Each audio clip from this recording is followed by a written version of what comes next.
আসসালামু আলাইকুম ওয়া রাহমাতুল্লাহি ওয়া বারাকাতুহু। প্রিয় দর্শক, হাবিব ইসলামিক ভয়েস বাংলা চ্যানেলে আপনাদেরকে জানাই আন্তরিক শুভেচ্ছা। প্রিয় দর্শক, রমজানের শেষ দশক আসলেই আমাদের চারপাশের মসজিদগুলোতে এক অদ্ভুত নীরবতা আর পবিত্রতার আবহ তৈরি হয়। অনেকেই সব মায়া আর কোলাহল ছেড়ে আল্লাহর নৈকট্য লাভের আশায় ইতিকাফে বসেন।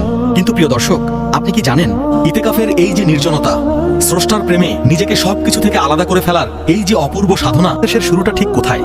শুনলে হয়তো অবাক হবেন, ইতিকাফের এই প্রথা শুধু মদিনার মসজিদে নববীতেই শুরু হয়নি। এর শেকড় লুকিয়ে আছে হাজার বছর আগের কাবা ঘরের আঙিনায় এবং মক্কার সেই নির্জন হেরার গুহার অন্ধকারে। কি আশ্চর্যজনক, তাই না? চলুন দেখা যাক আমাদের আজকের এই গল্পটি কিভাবে শুরু হলো আর কিভাবে ইতিকাফ পেল তার বর্তমান রূপ।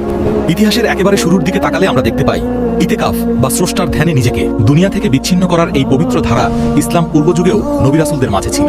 পবিত্র কুরআনেই উল্লেখ আছে, আল্লাহ তাআলা যখন হযরত ইব্রাহিম ও তার পুত্র হযরত ইসমাইলকে কাবা ঘর নির্মাণের নির্দেশ দেন, তখন তিনি বলেছিলেন তারা যেন তাওয়াফকারী, ইতিকাফকারী এবং রুকু সিজদাকারীদের জন্য তার ঘরকে পবিত্র রাখেন। শুধু তাই নয়, হযরত মরিয়ম আলাইহিস সালামও বাইতুল মুকাদ্দাসে নিজেকে দুনিয়ার সব কাজ থেকে গুটিয়ে নিয়ে ইবাদতের জন্য একটি বিশেষ কক্ষে আবদ্ধ করে নিয়েছিলেন। এরপর আসে আমাদের প্রিয় নবী হযরত মুহাম্মদ সাল্লাল্লাহু আলাইহি ওয়াসাল্লামের নবুয়ত পাওয়ার আগের সময়।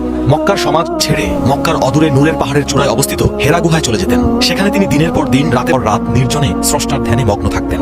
হেরা গুহার এই নির্জন বাসী ছিল মূলত নবীজির জীবনে ইতিকাফের এক ঐশী পূর্বাভাস। এরপর নবীজি সাল্লাল্লাহু আলাইহি ওয়াসাল্লাম যখন হিজরত করে মদিনায় এলেন এবং রমজানের রোজা ফরজ হলো, তখন ইতিকাফ পেল তার পূর্ণাঙ্গ রূপ। এর পেছনে রয়েছে মহিমান্বিত রজনী শবে কদর খোঁজার এক চমৎকার ঘটনা। সাহাবী আবু সাঈদ খুদরি থেকে জানা যায়, নবীজি একবার শবে কদর পাওয়ার আশায় রমজানের প্রথম 10 দিন মসজিদে ইতিকাফ করলেন, কিন্তু রাতটি পেলেন না।